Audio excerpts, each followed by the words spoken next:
और सुनिएगा ध्यान से। कलाम अक़दस जिंदगियों को चेंज करता है। हालेलुया। खिड़की खोल दो जनाब।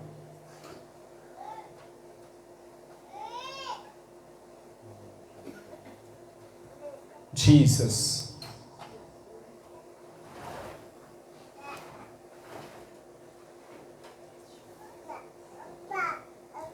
जब आप खुदा की हजूरी में बैठे होते हैं तो हमारे सहन खुले हुए होने चाहिए।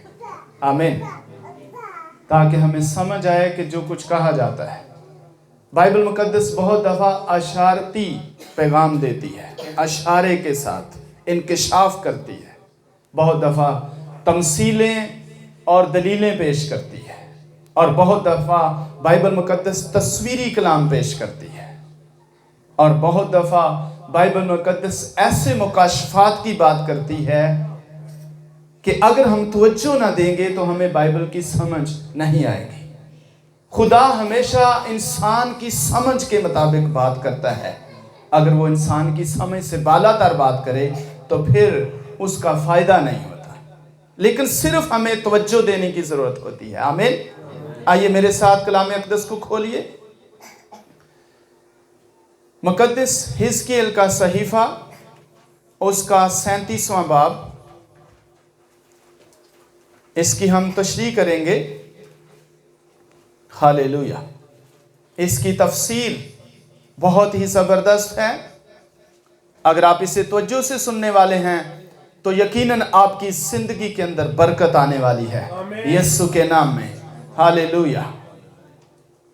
लिखा है, खुदावंद का हाथ मुझ पर था और उसने मुझे अपनी रूह में उठा लिया। आमीन। और उस वादी में जो हड्डियों से पुर थी मुझे उतार दिया और मुझे उनके आसपास चौगिर्द फहराया, और देख वो वादी के मैदान में बकसरत और नहायत सूखी थी। और उसने मुझे फरमाया, ए आदमजाद, क्या ये हड्डियां जिंदा हो सकती हैं? मैंने जवाब दिया, है खुदावंद, खुदा तू ही जानता है। फिर उसने मुझे फरमाया, तू इन हड्डियों पर नबूवत कर और इनसे कह, ऐसू की हड्डियों, खुदावंद का कलाम सुनो। खुदावंद खुदा इन हड्डियों को यूं फरमाता है कि मैं तुम्हारे अंदर रूह डालूंगा और तुम जिंदा हो जाओगी, और तुम पर नसें फैलाऊंगा और गोश्त चढ़ाऊंगा, और तुमको चमड़ा पहनाऊंगा और तुम में दम फूंकूंगा, और तुम जिंदा होगी और जानोगी कि मैं खुदावंद हूँ। बस मैंने हुक्म के मुताबिक नबूवत की, और जब मैं नबूवत कर रहा था तो एक शोर हुआ, और देख जल्जला आया और हड्डियां आपस में मिल गईं, हर एक हड्डी अपनी हड्डी से। और मैंने निगाह की तो क्या देखता हूँ कि नसें और गोश्त उन पर चढ़ आए, और उन पर चमड़े की पोशिश हो गई, पर उनमें दम ना था। तब उसने मुझे फरमाया कि नबूवत कर, तू हवा से नबूवत कर, ए आदमजाद, और हवा से कह, खुदावंद खुदा यूं फरमाता है कि ए दम, तू चारों तरफ से आ और इन मकतूलों पर फूंक के जिंदा हो जाएं। बस मैंने हुक्म के मुताबिक नबूवत की, उनमें दम आया और वो जिंदा होकर अपने पांव पर खड़ी हुई, एक नहायत बड़ा लश्कर। तब उसने मुझे फरमाया, ए आदमजाद, ये हड्डियां तमाम बनी इसराइल हैं। देखिए, कहते हैं हमारी हड्डियां सूख गईं और हमारी उम्मीद जाती रही, हम तो बिल्कुल फना हो गए। इसलिए तू नबूवत कर और इनसे कह, खुदावंद खुदा यूं फरमाता है, क्या मेरे लोगों, देखो मैं तुम्हारी कब्रों को खोलूंगा और तुमको उनसे बाहर निकालूंगा और इसराइल के मुल्क में लाऊंगा। और ए मेरे लोगों, जब मैं तुम्हारी कब्रों को खोलूंगा और तुमको उनसे बाहर निकालूंगा, तब तुम जानोगे कि खुदावंद मैं हूं, और मैं अपनी रूह तुम में डालूंगा और तुम जिंदा हो जाओगे, और मैं तुमको तुम्हारे मुल्क में बसाऊंगा। तब तुम जानोगे कि मैं खुदावंद ने फरमाया और पूरा किया, खुदावंद फरमाता है। आमीन। सब बोले आमीन। फिर बोलिए। दोबारा बोलिए हालेलुया। पहली वर्ष से हम इसको सीख रहे हैं। लिखा है खुदावंद का हाथ मुझ पर था। हालेलुया। कहिए खुदावंद तेरा हाथ मुझ पर रहे। हालेलुया। और जिस जिंदगी पर खुदावंद का हाथ रहता है वो कभी भी जिंदगी कमजोर नहीं होती है। जिस जिंदगी पर खुदा का हाथ होता है वो कभी जिंदगी मरती नहीं है। जिस जिंदगी पर खुदा का हाथ रहता है वो कभी गरीब नहीं होती। जिस जिंदगी पर खुदा का हाथ रहता है वो कभी शर्मिंदा नहीं होती। जिस जिंदगी पर खुदा का हाथ रहता है वो हमेशा सरफराजी पाता है। जिस जिंदगी पर खुदा का हाथ रहता है खुदा उसे तरोताज़ा रखता है। आमीन हालेलुया। और हिजकिय्याह खुदा का पैगंबर, खुदा का नबी यूं फरमाता है कि खुदावंद का हाथ मुझ पर था और आज सुबह खुदावंद का हाथ मुझ पर है। आमीन हालेलुया हालेलुया। खुदावंद का हाथ मुझ पर था और उसने मुझे अपनी रूह में उठा लिया और उस वादी में जो हड्डियों से पुर थी मुझे उतार दिया। खुदावंद ने हिजकिय्याह को अपनी रूह में उठाया और एक वादी के अंदर जो हड्डियों से पुर थी, वहां पर क्या थी? हड्डियां। एक वादी, एक मैदान जिसके अंदर हड्डियां बिखरी पड़ी थी। खुदा ने अपने नबी को उठाया और वहां पर उतार दिया। और हिजकिय्याह कहता है और मुझे उनके आस पास चौगिर्द फेराया और उसके गिर्द खुदा ने उसको चक्कर लगवाए। उन हड्डियों के चारों तरफ हिजकिय्याह को फेराया और देख वो वादी के मैदान में बकसरत और नहायत सूखी हड्डियां थीं।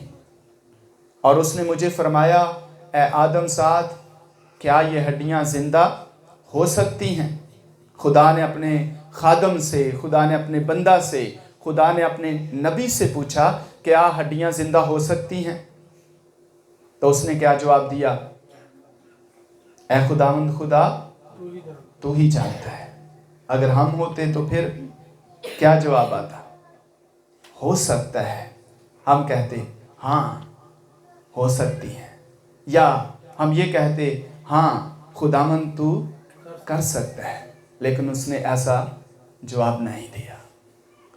वो हलीम था, वो आजिज था और उसने कहा, खुदावंद खुदा तू ही जानता है। फिर उसने मुझे फरमाया, तू इन हड्डियों पर नबूवत कर। क्या कर? इन हड्डियों पर, इन हड्डियों पर क्या कर? नबूवत क्या होती है? नबूवत क्या होती है? नबूवत कलाम होता है। आमीन। और ये नबूवत की किताब है। आमीन। ये क्या है? नबूवत की किताब है। नबूवत कलाम होता है। और खुदा ने उसे कहा कि तू इन हड्डियों पर क्या कर? नबूवत कर। इन हड्डियों से कह। इन हड्डियों से क्या हड्डियां सुनती हैं? क्या हड्डियों के कान होते हैं? हाँ, हड्डियों के कान होते हैं। खुदा ने उसे कहा, इन हड्डियों से नबूवत कर, इन हड्डियों से कह, इनसे गुफ्तगू कर, इनसे कलाम कर, इनसे बात कर।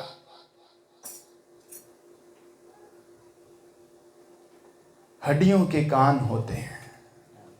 आमीन।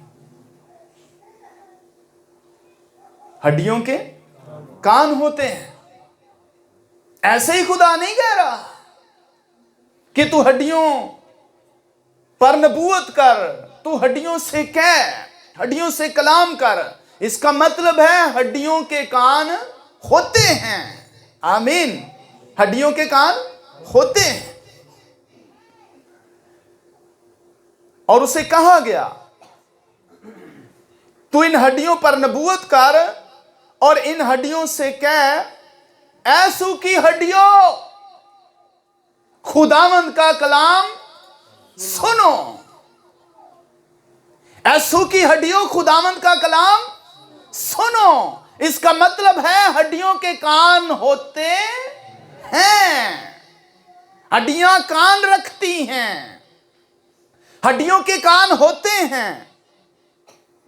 और उनसे कहा गया, ऐसो की हड्डियों खुदावंद का कलाम सुनो, और सुनना कानों से ही होता है। आमीन। इसलिए बाइबल फरमाती है कि जिसके कान हो वो सुने कि रूह कलीसिया से क्या फरमाता है।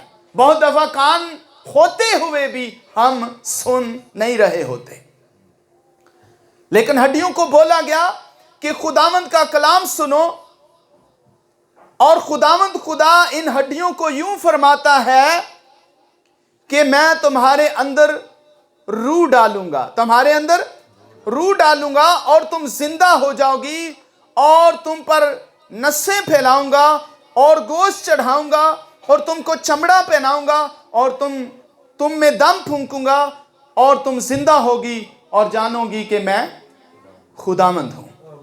आमीन, हालेलुया।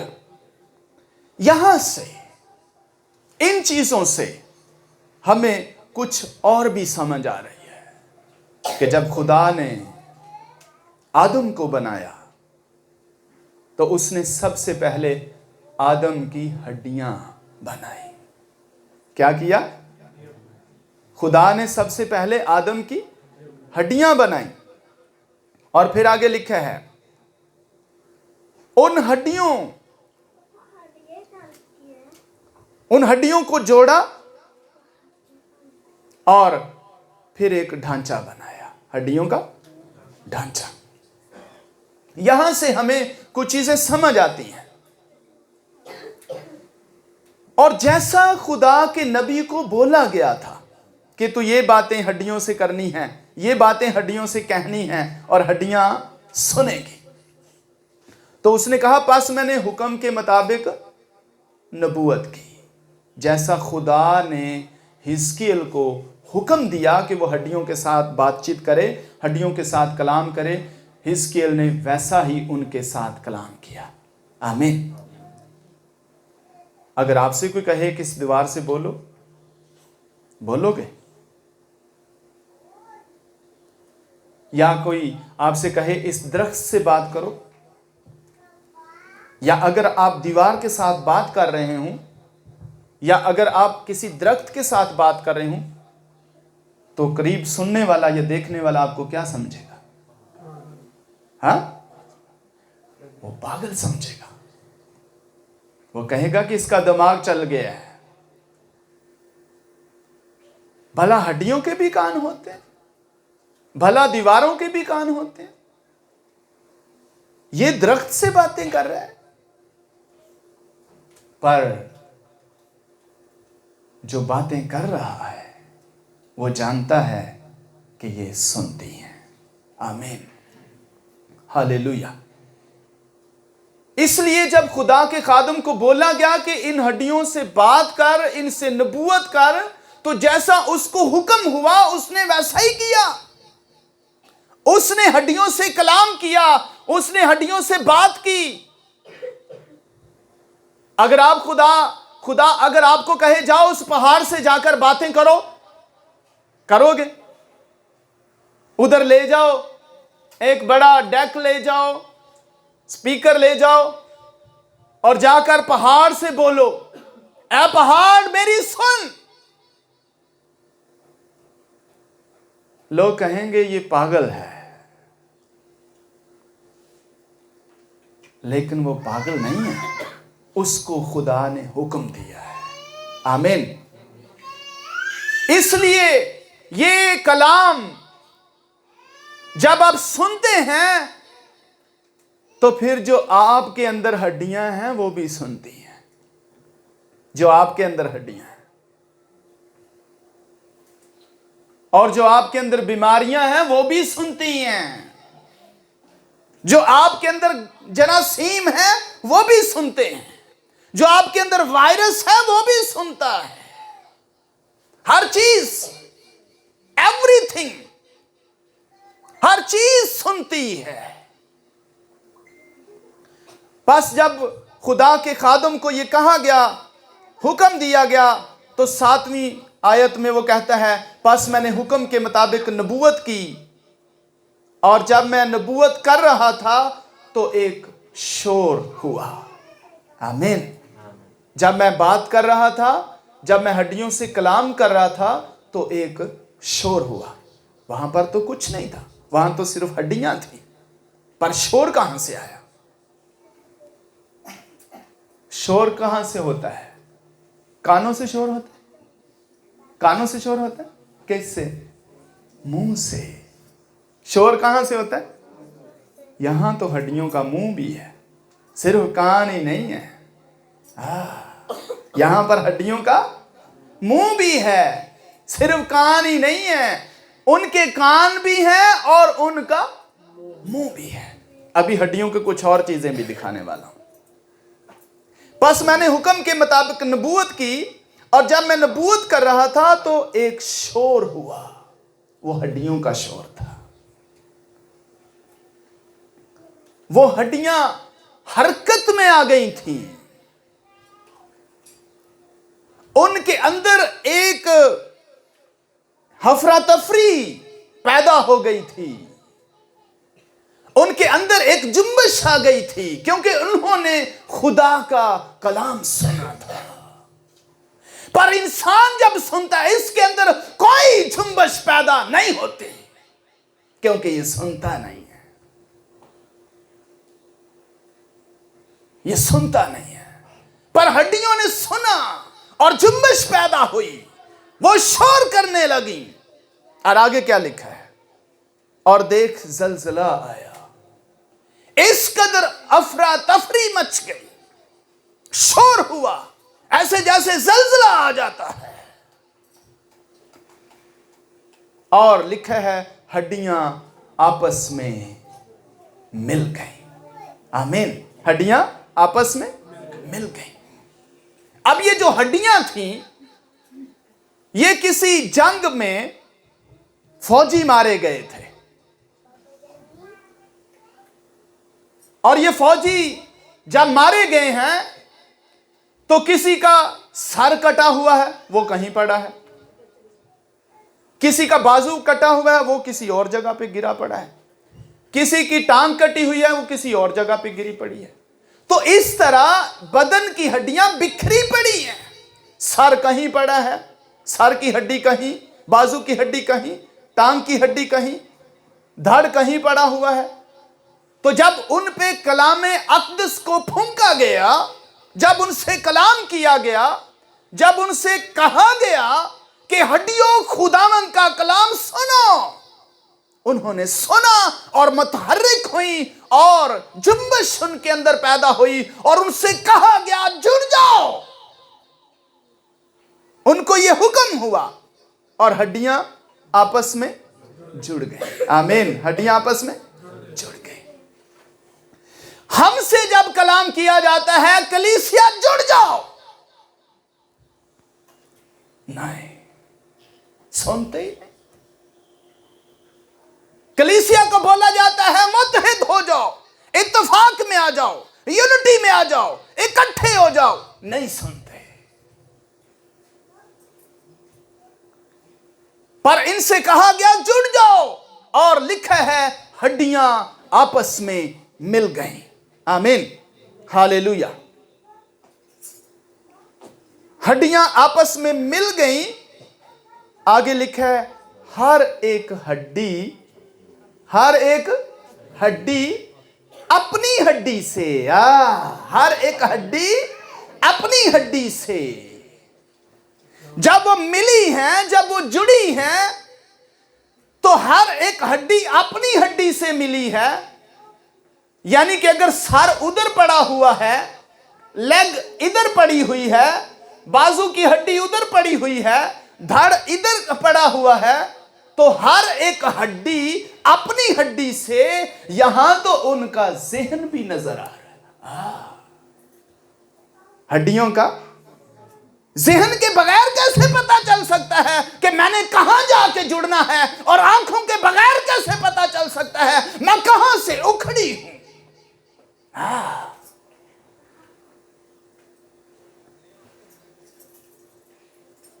हड्डियों की आंखें हैं या नहीं? सर को कैसे पता चला मैं कहां से अलग हुआ हूं? बाजू की हड्डी को पता चला मैं कहां से उखड़ी हूं। उधर से सर, इधर से बाजू, उधर से लेग, उधर से धड़, सारे अपनी अपनी हड्डी को तलाश कर रही हैं। हड्डी अपनी हड्डी को तलाश करती है और उसको पता है उसके अंदर हिकमत है, उसके अंदर दानाई है, उसके अंदर अक्ल है, और ये कलमे की बदौलत है। कलमे की बदौलत, क्योंकि हर एक चीज के अंदर कलमा भरा हुआ है। कलमे के बगैर कुछ नहीं है। और कलमा कौन है? कलमा कौन है? डरदे हो?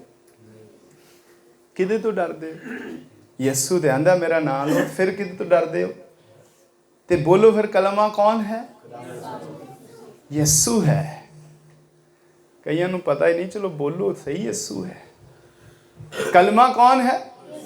यस्सु है। हर चीज किससे बनी है? कलमे से बनी है। और कलमा हर चीज के अंदर भरा हुआ है। आमीन।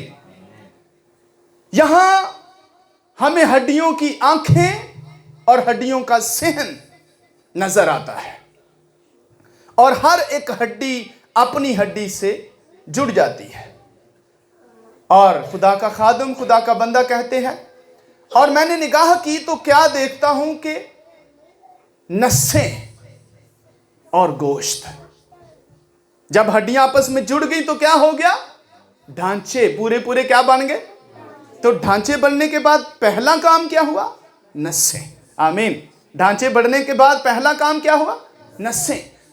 यहां पर हमें ये पता चलता है कि खुदा ने आदम को कैसे बनाया। सबसे पहले ढांचा बनाया, और ढांचे के साथ साथ हड्डियों के साथ साथ नसें, हड्डियों के साथ साथ वायरिंग। जैसे आप घर बनाते हैं, दीवारें बनाते हैं, तो दीवारों के अंदर फिर आप वायरिंग करा देते हैं। हाँ, तो फिर ऊपर क्या कर देते हैं? प्लास्टर कर देते हैं। इसी तरह हड्डियां जोड़कर ढांचा बनाकर ढांचे के साथ साथ वायरिंग कर दी, नसें फैलाई और नसों के ऊपर गोश्त चढ़ा दिया। तो नसें क्या हो गई? गोश्त के अंदर दब गई और नजर नहीं आती। इस तरह खुदा ने आदम को बनाया। खलक किया नहीं मैं कह रहा, मैं बनाया की बात कर रहा हूं। ये खलक किया और बनाया में फर्क है, ये भी जहन में रखें। और नसें और गोश्त उन पर चढ़ आए और उन पर चमड़े की पोशिश हो गई। फिर एक और, जिसके ऊपर अब जो प्लास्टर आपने किया उसके ऊपर क्या कर दिया? कलर कर दिया। तो प्लास्टर भी क्या हो गया? कवर हो गया। पहला काम ढांचा बनाया गया, फिर उसके साथ साथ नसें फैलाई गई, फिर उसके ऊपर गोश्त चढ़ाया गया, गोश्त के ऊपर फिर चमड़ा चढ़ा दिया गया, और यूं इंसान मुकम्मल हो गया। मुकम्मल हो गया।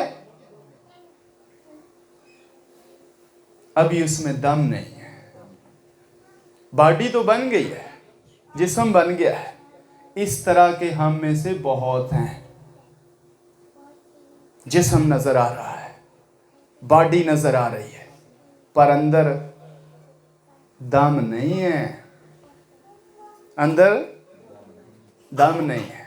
इस तरह जिस्म बन गए, बॉडीज बन गई, लेकिन उनमें दम नहीं था।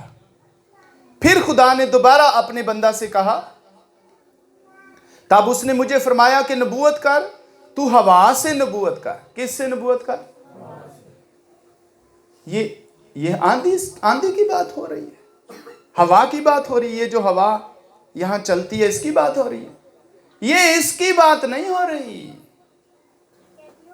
इस हवा से इंसान नहीं जिंदा, वरना जब रूह निकल जाए तो ऐ फिर भर दो दे विच उठ पेगा। हाँ, इस हवा की बात नहीं हो रही। रूह क्या होती है? बात किसकी हो रही है? रूह की हो रही है। रुआख, अबरानी में रुआख है। रूह की बात हो रही है, दम की बात हो रही है। हालांकि रूह और दम में भी फर्क है। तब उसने मुझे फरमाया कि तू नबूवत कर, तू हवा से नबूवत कर। किससे बात कर? हवा से। हवा से बात कर। जब कभी आंधी आए उसके सामने खड़े हो जाओ। आंधी जरा उधर न जा।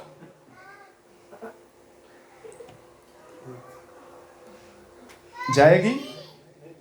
हाँ, जाएगी। क्योंकि आंधी के क्या हैं? कान है। तो अगर कान है तो ज़हन भी होगा तो बात समझ आएगी ना। ज़हन के बगैर तो समझ ही नहीं आएगी, तो ज़हन भी होना चाहिए। इस हवा से मराद रूह है। जब इसको असल मतन में पढ़ते हैं वहां पर रुआख लिखा है। रुआख का मतलब रूह है। तू हवा से नबूवत कर, ए आदमजाद, और हवा से कह, खुदावंद खुदा यूं फरमाता है कि ए दम तू चारों तरफ से आ और इन मकतूलों पर फूंक। इन मकतूलों पर फूंक। कर लेना चाहिए कि नहीं? मैं सारिया गल्लां तां तैनूं दसना क्योंकि तुसीं मेरी ही कलीसिया हो। क्या कोई बाहरों के पादरी फूक मारे तुसीं आखो तो पादरी फूका मारदा। भाई ये सारिया गल्लां सादा सादा ज्यादातर तुहाडे वास्ते ही ने। ते जे कोई पादरी इंज करे, सही गल है कि नहीं? सही है कि नहीं? सही है। ਜਿਹੜੀਆਂ चीज़ां ते ਤੈਨੂੰ डाउट है, शक है, इंज होना चाहिए कि नहीं होना चाहिए, मैं वो भी तैनू दसना कि तैनू पता होना चाहिए। आमीन।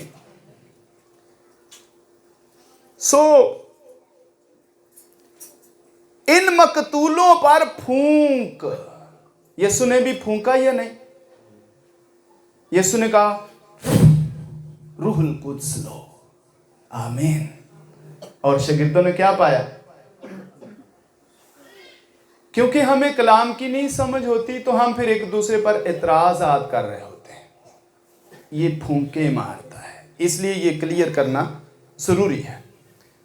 खुदावन ने उसे कहा कि तू इन मकतूलों पर फूंक के जिंदा हो जाएं। बस मैंने हुक्म के मुताबिक नबूवत की और उनमें दम आया और वो जिंदा होकर अपने पांव पर खड़ी हुई। आमीन, हालेलुया।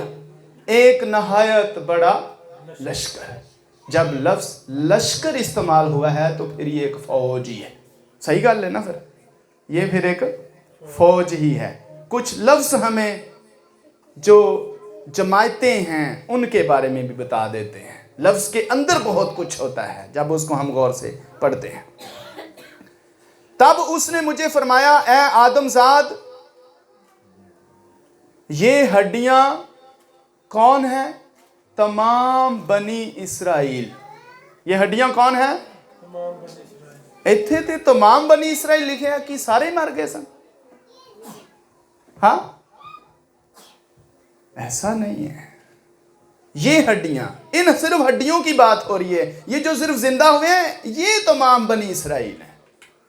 ये जो मर रहे हैं यहां पर जिनकी हड्डियां थी ये सब बनी इसराइल है। फिर इनकी तशरीह और भी है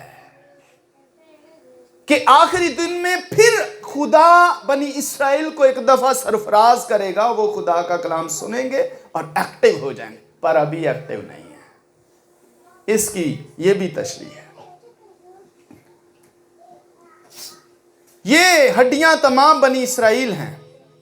देख, ये कहते हैं हमारी हड्डियां सूख गई और हमारी उम्मीद जाती रही, हम तो बिल्कुल फना हो गए। देख, ये कहते हैं हमारी हड्डियां सूख गई।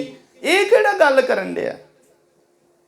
ये तो हड्डियां पड़ी हुई थी उधर मैदान में, तो बात कौन कर रहा था? जो रूहें खुदा के पास थी, जो इनकी रूहें खुदा के पास थी, वहां पर ये बातें हो रही हैं। देखिए, कहते हैं हमारी हड्डियां सूख गई, यानी ऊपर से ये अपनी हड्डियां देख रहे हैं और कहते हैं देख हमारी हड्डियां सूख गई हैं। और हमारी उम्मीद जाती रही, हम तो बिल्कुल फना हो गए, इसलिए तू नबूवत कर और इनसे कह खुदावंद खुदा यूं फरमाता है कि ऐ मेरे लोगों, देखो मैं तुम्हारी कब्रों को खोलूंगा और तुमको उनसे बाहर निकालूंगा और इस्राएल के मुल्क में लाऊंगा। ऐ मेरे लोगों, जब मैं तुम्हारी कब्रों को खोलूंगा और तुमको उनसे बाहर निकालूंगा, तब तुम जानोगे कि खुदावंद मैं हूं। ये जो हड्डियां बाहर बिखरी पड़ी थी, क्या इनका जनाजा हुआ था? हाँ, हुआ जनाजा? भाइयों बोल लो तो सही। इनका तो जनाजा भी नहीं हुआ। कोई बिशप आया होते, कोई पादरी आया होए, अगर जनाजा होया हुंदा ते फिर इन्हां दा कफन दफन भी होया हुंदा। पर इनका तो जनाजा ही नहीं हुआ, इनका तो कफन दफन ही नहीं हुआ, फिर भी खुदा ने इन्हां नूं जिंदा कर लिया। पर अजे भी असी इन्हां चीज़ां 'च ही पए हैं। जे फलाने चर्च ना गए तो फिर सानू उन्होंने कब्रां 'च दब्बण ही नहीं देना। ते कलीसिया के इन्हां चीज़ां की भी बड़ी जरूरत होती है। इनका कोई जनाजा हुआ, कफन दफन हुआ नहीं, पर खुदा ने इनको जिंदा कर लिया या नहीं? तो फिर सानू भी कर लेगा। फिर फिक्र करने की जरूरत है कोई नहीं। सो हम बात कर रहे थे कि हड्डियों के कान होते हैं और हमने हड्डियों की आंखें भी देखी, हमने हड्डियों का सहन भी देखा। फिर एक और हवाला मेरे साथ जरा देखिए, हबक्कूक की किताब में से। ये एक दीवार है, ये हमारे चारों तरफ क्या है? ये दीवारें हैं। क्या दीवार सुनती है? दीवार के कान हैं। देखिए हबक्कूक की किताब देखिए, उसका 2 बाब और उसकी 11वीं आयत को पढ़िए। लिखा है, क्योंकि दीवार से पत्थर चलाएंगे। दीवार से कौन? पत्थर चलाएंगे और छत से शहतीर जवाब देंगे। आमीन। दीवारों से पत्थर चलाएंगे और छत से शहतीर जवाब देंगे। जवाब, ये जो आप ब्लॉक बनाते हैं मट्टी का, सीमेंट का, या ईंट बनाते हैं मट्टी की, इनके बारे में लिखा हुआ है दीवार से पत्थर चलाएंगे। दीवारों के मुंह हैं, पत्थरों के मुंह। चलाना कैसे होता है? मुंह से। इसका मतलब है दीवारों के पत्थरों के मुंह हैं। और फिर ये जो शतीर है, चाहे ये लोहे का है, लकड़ी का है, ये कोई भी है, पीतल का है, लकड़ी का है, लोहे का है, पर ये क्या देंगे? जवाब देंगे। आमीन। क्या देंगे? इनका मुंह भी है और इनके कान भी हैं और इनका ज़हन भी है और इनकी आंखें भी हैं। ये क्या जवाब देंगे और ये क्या चलाएंगे? बहुत दफा हम कहते हैं हमें कोई नहीं देख रहा, इस कमरे के अंदर हमें कोई देख नहीं रहा, तो हम क्या करते हैं? बस ठीक है, लाइट बंद करो। बहुत दफा इंसान अपने आप को छिपाता है, पर वो खुदा से छिप नहीं सकता। आमीन। और खुदा तो खुदा, जो खुदा ने चीजें बनाई हैं कायनात में, वो भी उसे देख रही हैं। आमीन। अगर आप एक कमरे के अंदर बंद हो जाएं, लाइट बंद कर दें, तो भी दीवारें आपकी बातें सुन रही हैं। वो आपको देख रही हैं, वो वॉच कर रही हैं, बातें सुन रही हैं, वो रिकॉर्ड कर रही हैं। और शतीर रिकॉर्ड कर रहा है, उसका ज़हन है, उसकी आंखें हैं, वो देख रहे हैं। कहां छुप जाओगे और क्या कर सकते हो छुप के? लोग कहते हैं लोगों के सामने बहुत अच्छे, लेकिन छुप कर बहुत खराब है। पर याद रखें, एक इंसान से तो आप छुप सकते हैं, पर खुदा से नहीं छुप सकते।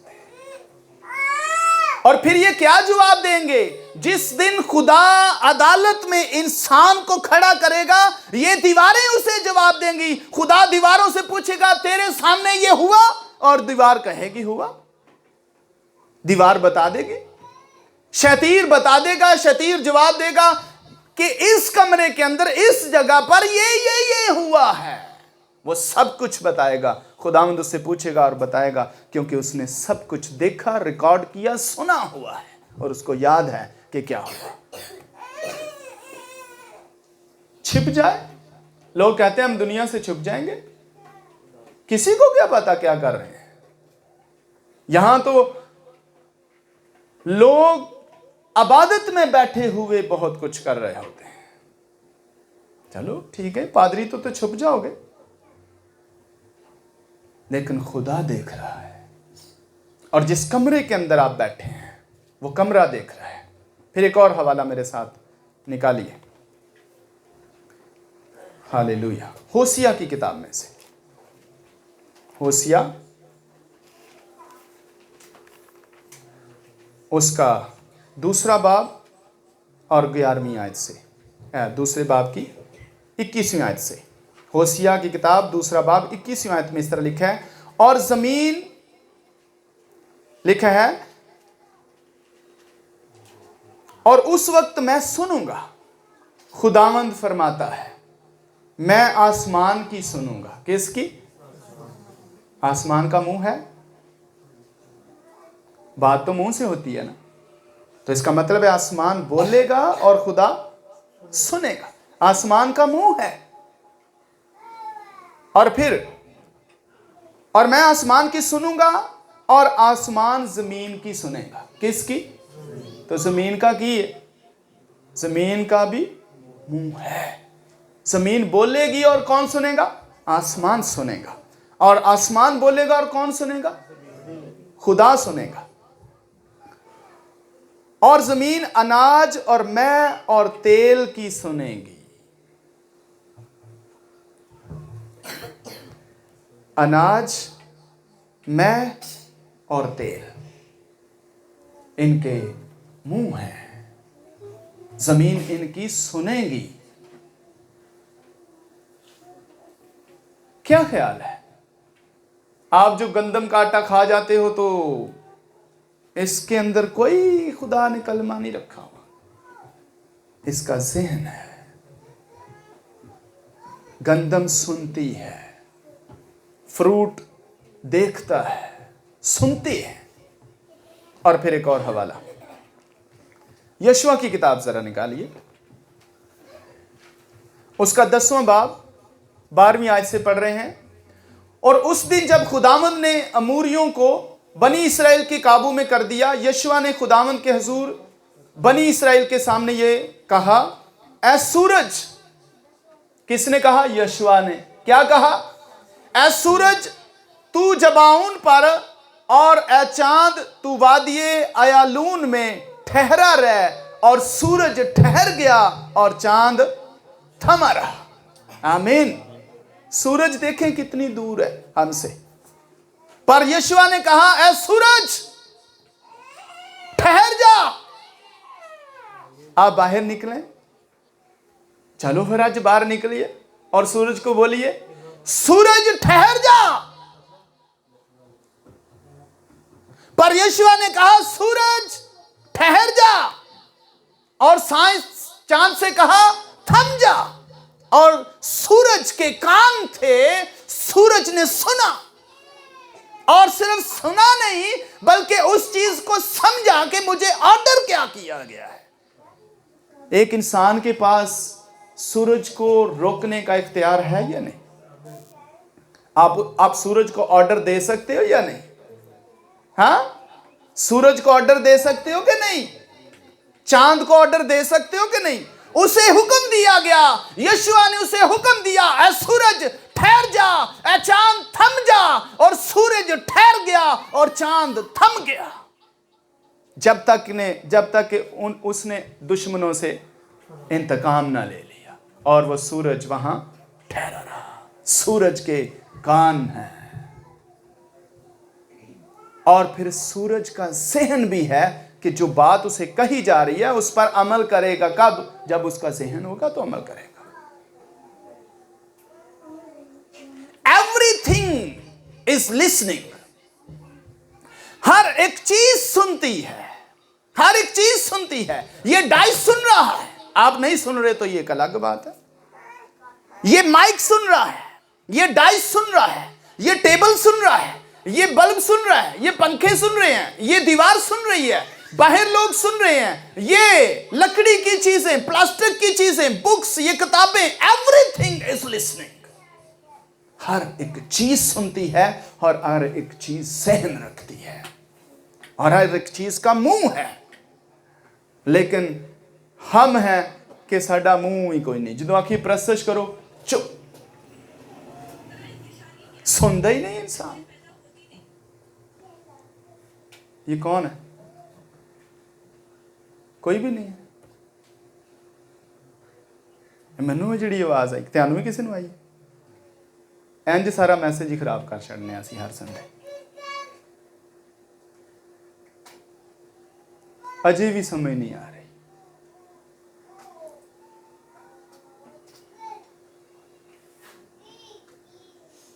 मेरे भाइयों, ज़हन जहां चल रहा होता है वहां से हट जाता है,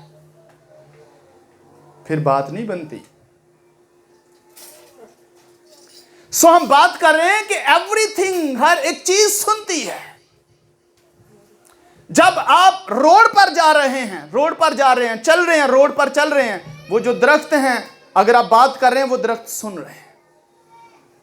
अगर आप दरख्त के नीचे बैठे हैं और वहां छोटी छोटी कंकरियां पड़ी हैं, तो यूं समझे कि वो छोटी जो कंकरियां हैं वो आपके लिए वो छोटा सा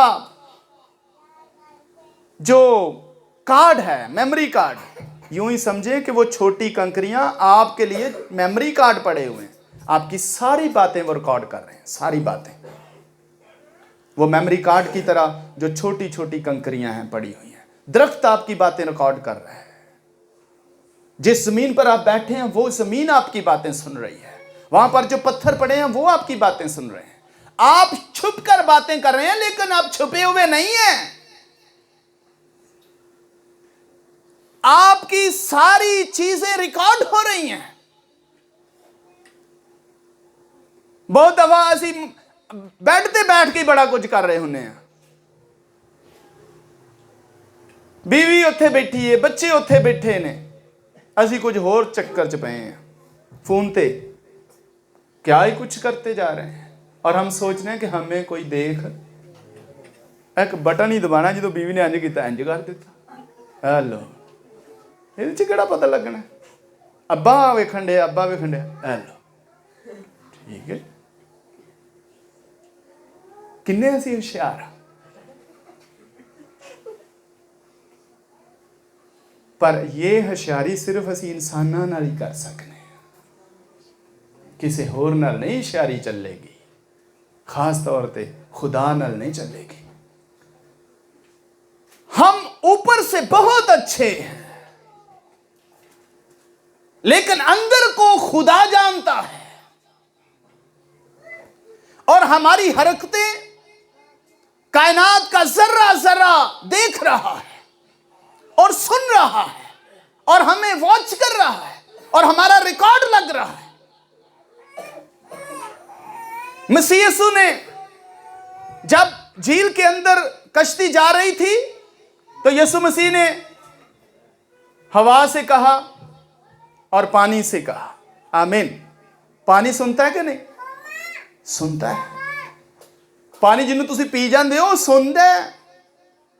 वो जेड़े गिलास च पाते हो वो भी तेनों वेंदा हुंदा है। वो पानी भी सुनता है, देखता है, उसका ज़हन है, वो समझता है कि आप क्या कह रहे हो।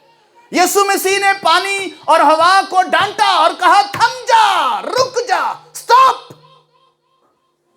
और लिखा है हवा थम गई और पानी साकत हो गया क्योंकि यीशु की आवाज को उन्होंने सुना और समझा और थम गए। और फिर यीशु मसीह ने हमें इख्तियार दिया, जो कुछ तुम जमीन पर बांधोगे बंधेगा, जो कुछ खोलोगे खुलेगा। ਅਸੀਂ अपने आप ਨੂੰ नहीं अजे तक बन के रख सकते, छुट्टे पे हैं दुनिया दे, कदी कुछ करने पे, कदी कुछ करने पे, कदी कुछ करने पे, कंट्रोल ही कोई नहीं अपने ते। सो मत आप घबराएं, अगर कोई आपके साथ ज्यादती कर रहा है तो आप ये ना सोचें कि हमारी कोई हेल्प नहीं कर रहा, कोई मदद नहीं कर रहा। मददगार आपके साथ है एवरी टाइम। लेकिन चूंकि उसने हर इंसान को आजाद किया हुआ है, वो उसका हाथ नहीं पकड़ता, करने देता है, पर एंड पे उसे खड़ा कर लेगा। आप बच जाएंगे, पर वो हमेशा की आग में धकेल दिया जाएगा। आप ये ना सोचें कि कोई हमारी मदद नहीं कर रहा या उसके हाथ को पीछे नहीं कर रहा। आपको बोला गया है, आप इन चीजों को समझिए। मसीह ने कहा, देखो मैंने तुम्हें इख्तियार दिया है, सांपों और बिच्छुओं को कुचलो और दुश्मन की सारी कुदरत पर गालिब आओ। पर यह लड़ाई दुश्मन नाले, इंसाना नाल नहीं। इंसान जिवें दा मर्जी, पर ओदे नाल असीं लड़ नहीं सकते। हिंदू है, सिख है, सानू किसे नाल भी लड़न की जरूरत, किसे क्रिश्चियन नाल भी लड़न की जरूरत, किसे अपने नाल लड़न की जरूरत नहीं, किसे बगाने दे नाल लड़न की जरूरत नहीं। इंसान को खुदा ने आजाद किया हुआ है, उसका हाथ नहीं पकड़ता आके। अगर वो गलत काम करे तो हाथ आके पकड़ेगा नहीं, उन्होंने आजाद किया, वो कुछ भी कर सकता है। आप चर्च आ सकते हैं, आप चर्च नहीं भी आ सकते। कौन आपको खींच के लाएगा? कोई नहीं। पर कोई प्रेयर करने वाला यहां बैठेगा, वो कहेगा, खुदा के रूह की रिक्वेस्ट करेगा, खुदा अपने रूहुल कुस की पावर से लोगों को लेके आ, तो रूहुल कुस लेके आएगा। आमीन आमीन। फिर लोग आएंगे, मगर कोई इंसान ऐसा नहीं कर सकता। इसलिए यीशु मसीह ने कहा, अगर तुम इस दरख्त से कहोगे कि जड़ से उखड़ जा और जाके समंदर में जा लग, तो ये तुम्हारी सुनेगा और ये तुम्हारी मानेगा। इसका मतलब ये है कि जो कुछ आपने कहा वो दरख्त सुनेगा। दरख्त के कान हैं, उसका जहन है, उसका दिमाग है, उसकी आंखें हैं, और जहां तुम उसको कहोगे वो वहीं पर जाकर लगेगा, जहां को उसको हुक्म दोगे वो वहीं पर जाकर लगेगा। खुदा ने इंसान के हाथ में कायनात को कर दिया है। आमीन। रुपए पैसे के बारे में आपका क्या ख्याल है? मैं कहता हूं, जाओ एटीएम मशीन के सामने खड़े हो जाओ और उसको बोल के आओ, मेरे घर में पैसा भेजो। पैसे को आवाज दो। पर आम इंसान के जहन में ये बातें नहीं आएगी। जब आप किसी चीज को हुक्म दोगे, चलो मेरे घर, मैं यीशु के नाम से, उसके इख्तियार से तुम्हें हुक्म देता हूं, मेरे घर चलो, वो आपकी सुनेंगे। जहन है, कान है, दिमाग है, हुक्म दें यीशु के नाम में, हर एक चीज सुनती है, हर एक चीज। पैसे को बोलें, पर यह जुर्रत पहले रूहुल कुद्स की तहरीक से और आपके ईमान के वसीला से आपके अंदर पैदा होगी। जहां ईमान ही नहीं, आप बोल ही नहीं सकते। ईमान होगा तो बोलेंगे, अगर पिछे ईमान ही नहीं तो लोगों भी वेंदे रहोगे। अच्छा जी, मैं अंज आख्या ते इन्होंने मैनू ना आखना है पागल है बंदा। पागल तुसी उदों हो जदों गूंगे हो, जदों बोलते नहीं उदों पागल हो। पर जदों रूहुल कुद्स दी तहरीक नाल यीशु मसीह दे नां ते हुक्म देंदे हो, उदों पागल नहीं हुंदे, सियाणे हो। ਇਹ ਸਿਆਣਿਆਂ ਇਹਨਾਂ ਗੱਲਾਂ ਦਾ ਪਤਾ ਸਿਆਣਿਆਂ ਨੂੰ ਹੈ ਕਿ ਪਾਗਲਾਂ ਨੂੰ ਹੈ? ਜਿੰਨਾ ਲੋਕਾਂ ਨੂੰ ਰੂਹੁਲ ਕੁਦਸ ਨੇ ਤਹਿਰੀਕ ਦਿੱਤੀ ਹੈ, ਜਿਨ੍ਹਾਂ ਨੂੰ ਰੂਹੁਲ ਕੁਦਸ ਨੇ ਅਕਲ ਦਿੱਤੀ ਹੈ, ਉਹਨਾਂ ਲੋਕਾਂ ਨੂੰ ਇਹਨਾਂ ਗੱਲਾਂ ਦਾ ਪਤਾ ਹੈ, ਦੂਸਰਿਆਂ ਨੂੰ ਨਹੀਂ ਪਤਾ। ਤੇ ਪਾਗਲ ਕਿਹੜੇ ਹੁੰਦੇ ਨੇ? ਜਿਨ੍ਹਾਂ ਨੂੰ ਇਹਨਾਂ ਗੱਲਾਂ ਦਾ ਪਤਾ ਹੋਏ ਉਹ ਪਾਗਲ ਹੁੰਦੇ ਨਹੀਂ। ਜਿਨ੍ਹਾਂ ਲੋਕਾਂ ਨੂੰ ਇਹਨਾਂ ਚੀਜ਼ਾਂ ਦਾ ਪਤਾ ਨਹੀਂ ਉਹ ਪਾਗਲ ਨੇ, ਉਹ ਬੇਵਕੂਫ ਨੇ। ਪਰ ਜਿਨ੍ਹਾਂ ਨੂੰ ਇਹਨਾਂ ਚੀਜ਼ਾਂ ਦਾ ਪਤਾ ਹੈ ਨਾ, ਉਹ ਬੇਵਕੂਫ ਨਹੀਂ, ਉਹਨਾਂ ਨੂੰ खुदा ने हिकमत ਦਿੱਤੀ है। आमीन। ये हिकमत की बदौलत है, ये रूहुल कुदस की दानाई की बदौलत इन बातों की समझ आती है। अगर आप उस जगह होते तो क्या होता? अगर आप उस जगह होते तो मिस्र के समुंदर के ऊपर अगर आप होते तो क्या होता? सोचिए। पर वहां हम नहीं थे, वहां मूसा था। उसको बोला गया, वहां पर ये नहीं, वहां पर ये कहा गया है तू समुंदर से कह तो ये जगह देगा। तेरे हाथ में क्या है? लाठी है, बस तू इस लाठी को बढ़ा और समुंदर से कह ताकि ये रास्ता दे। सही तो कोई नाली नूं कहिए, वो नहीं अगे पिछे हुंदी। क्यों? क्योंकि हमारे अंदर वफादारी नहीं है। फिर कलाम बहुत ज्यादा हो जाता है, अं थक जाने। लो जी पादरी हो रहे, अज ही सारी कलाम जी सारी बाइबल पढ़ा देनी है, थक जाने असीं।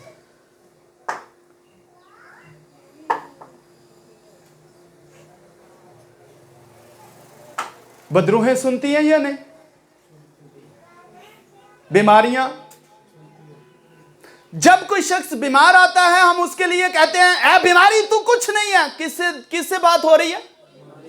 वो बंदा आंदा और मेरे नाल हो रही है नहीं। पादरी बीमारी नाल गल करदा हुंदा है, वो बंदा आंदा मेरे नाल हो रही है। पादरी बीमारी नूं आंदा निकल जा, ओनू समझ नहीं लगती, वो अजे भी यही कह रहा हुंदा मैं ठीक नहीं होया। पर तेरे नाल ते गल ही कोई नहीं हुई, गल ते बीमारी नाल हो रही है। बीमारी को बोला जा रहा है ए बीमारी तू कुछ नहीं है, ए बीमारी तेरे पास कोई इख्तियार नहीं है कि तू इस बदन में रहे। ये बातें बीमारी से हो रही हैं, ये बातें जरासीमों से हो रही हैं, ये बातें वायरस से हो रही हैं, ये बातें नापाकी से हो रही हैं, ये बातें बदरूहों से हो रही होती हैं। और हम उस बीमारी को कह रहे होते हैं बीमारी come out right now in Jesus Christ and never come back. फिर उस बंदे नूं ईमान रखना चाहिए कि मेरे अंदर जिहड़ी बीमारी सी ओनू डांटिया गया, वो चली गई है। तो उन्होंने पूछे ना तू ठीक है? अंदर नहीं मैं नहीं ठीक। पर तेरे नाल तो गल ही कोई नहीं हुई। ਇਹਦਾ मतलब है कि जिहड़ी बीमारी नूं मैं हुक्म दिता है वो बीमारी तो चली गई है, पर यह बंदा जिहड़ा यकीन नहीं करता पिया, ये आंदा नहीं नहीं है जे नहीं गई है वे, इन्हें अजे भी दरवाज़ा खोल के रखा है। वो बीमारी नस गई है क्योंकि उन्होंने यीशु मसीह के नाम से की दिता, हुक्म दिता है, वो बीमारी चली गई है। बीमारी नाल गल कीती है, बीमारी नूं आख्या गया बीमारी तू कुछ नहीं है, यीशु के नाम में इस बदन से निकल। उन्हें सुन ली ये गल तो उन्होंने फिर बुला लिया है, इन्होंने पूछा कि हाँ भाई निकल गई है कि नहीं? आंदा नहीं। तू ईमान ही नहीं रखता, यीशु मसीह के नाम से बीमारी सुन के चली गई, वो फिर वापस आ जाती। बीमारी सुनती है, रोग सुनते हैं। ईमान की पावर को लेकर ही आप बोल सकते हैं। जब यीशु मसीह ने 10 कोड़ियों को कहा जाओ अपने आप को काहिना विखाओ, चल, और चलना शुरू हो गए। असी ठीक हो गए, चल के वहाइए। और एक दूसरे को आखन लग पे होंगे चलो चलो वहाइए, चल गए। असी हुण ठीक हाँ चल के वहाइए। कि साडे वर्गे हुण पहला नहीं नहीं अजे नहीं जाना, अजे तो ठीक ही नहीं हुए। पर जो ना 10 कोड़ियां यीशु मसीह ने कहा कि जाओ जाकर काहिनों को अपने आप को चेक कराओ, अपने आप को दिखाओ, तो वो काहिन ईमान में चल पड़े क्योंकि यीशु ने बीमारी को जाने का हुक्म दे दिया था। बीमारी चली गई सी, हुण सिर्फ उन्हां नहीं चलना सी ते जाके चेक कराना है। ते जदों उठुर पे ईमान दे नाल ते बाइबल च लिखा है रास्ते च उन्हां दे बदन ठीक हो गए सन। आमीन। हमें बाइबल के साथ मिलकर रहना चाहिए। बाइबल जो कहती है हमें उसके साथ जुड़ जाना चाहिए। कि बाइबल कहती है आपकी बीमारी चली गई तो सानू आमीन कर लेना चाहिए। आमीन, चली गई है। जिस तरह यीशु मसीह आंदा तुसी दुनिया दे की हो ते असीं आंदे नहीं मैं नूर बनना है। बाइबल कहती है तुम दुनिया के नूर हो ते असीं आंदे नहीं मैं नूर बनना है। अजे बाइबल के साथ चलो भाई। अगर जिंदगी पानी है तो जो बाइबल कहती है वही कहो, हाँ मैं नूर हूं। अगर बाइबल कहती है तुम रास्तबाज हो तो कहो हाँ मैं रास्तबाज हूं, क्योंकि मुझे खुदा कह रहा है। भाई जिन्हों खुदा आंदा तू रास्तबाज है, फिर इतराज कादा जे? हम नहीं सुनते। सो हर एक चीज सुनती है। वो जो छोटे छोटे पत्थर हैं सुन रहे हैं, तो फिर साड़ियां लंबिया लंबिया लिस्टां बनदियां ने भैया, रिकॉर्ड लाए ने बड़े बड़े, रिकॉर्ड हो रहे हैं, रिकॉर्ड लगे हुए हैं।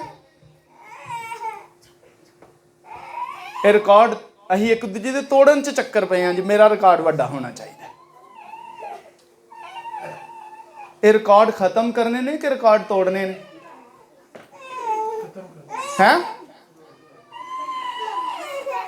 अगर तुसी चाहते हो कि वो सारे रिकॉर्ड जेड़े साडे बने ने वो डिलीट हो जान, पुरानियां गल्लां जेड़ियां कमरियां च छुप के होइयां ने, जेड़ियां बाहर होइयां ने, जेड़ियां अंदर होइयां ने, जेड़ियां माँ बाप तो दूर होके होइयां ने, जेड़ियां बीवी तो दूर होके गल्लां होइयां ने, जेड़ियां शोहर तो दूर होके गल्लां होइयां ने, जेड़ियां असी घर दे विच कीतियां ने, जेड़ियां गांडियां नाल कीतियां ने, अगर वो नामनासिब गल्लां ने, रिकॉर्ड बने होए ने, अगर तुसी चाहते हो कि रिकॉर्ड जेड़े ने डिलीट हो जान,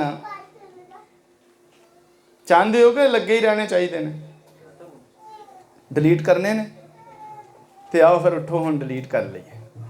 ते डिलीट किवें होणगे? तौबा दे नाल।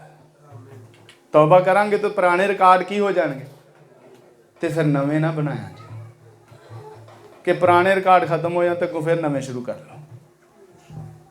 सो आए, अगर समझ आई है कि हर एक चीज सुनती